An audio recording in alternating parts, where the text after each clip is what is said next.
بسم الله الرحمن الرحيم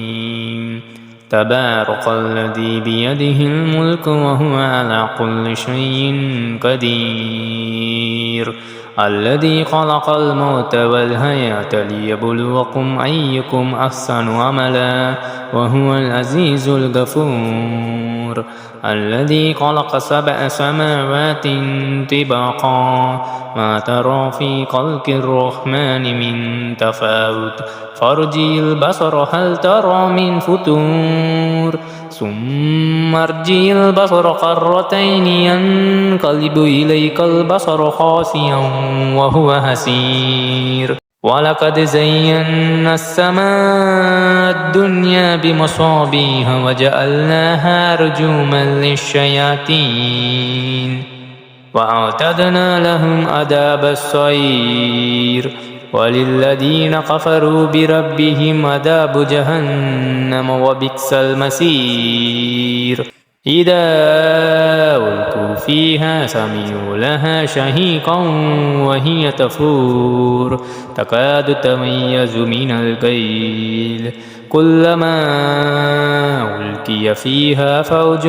سألهم خزنتها ألم يأتكم نذير قالوا بلى قد جاءنا نذير فكذبنا وقلنا ما نزل الله من شيء إن أنتم إلا في ضلال كبير وقالوا لو كنا نسمع أو نعقل ما كنا في أصحاب السعير فاعترفوا بذنبهم فسحقا لأصحاب السعير إن الذين يخشون ربهم بالغيب لهم مغفرة وأجر كبير وأسروا قولكم أو جهروا به إنه عليم بذات الصدور ألا يعلم من خلق وهو اللطيف الخبير هو الذي جعل لكم الأرض ذلولا فامشوا في مناكبها وكلوا من رزقه وإليه النشور أأمنتم من في السماء أن يخسف بكم الأرض فإذا هي تمور أم أمنتم من في السماء أن يرسل عليكم حاسبا فستعلمون كيف نذير ولقد كذب الذين من قبلهم فكيف كان نكير أولم يروا إلى الطير فوقهم صافات ويقبلن ما يمسكهن إلا الرحمن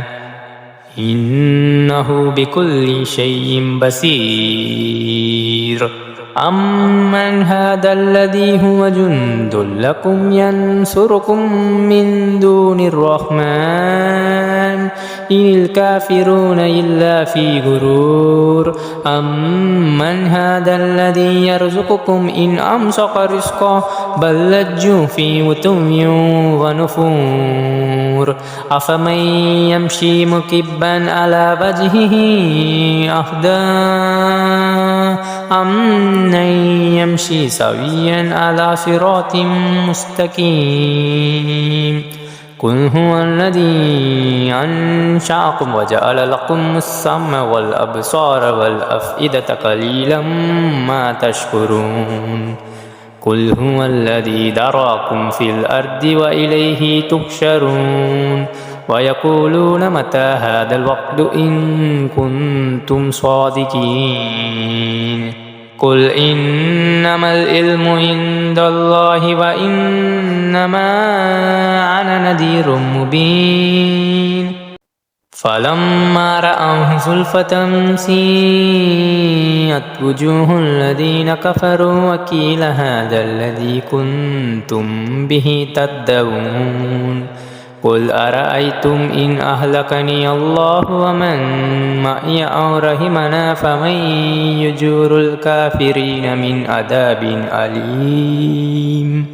قل هو الرحمن آمنا به وعليه توكلنا فستعلمون من هو في ضلال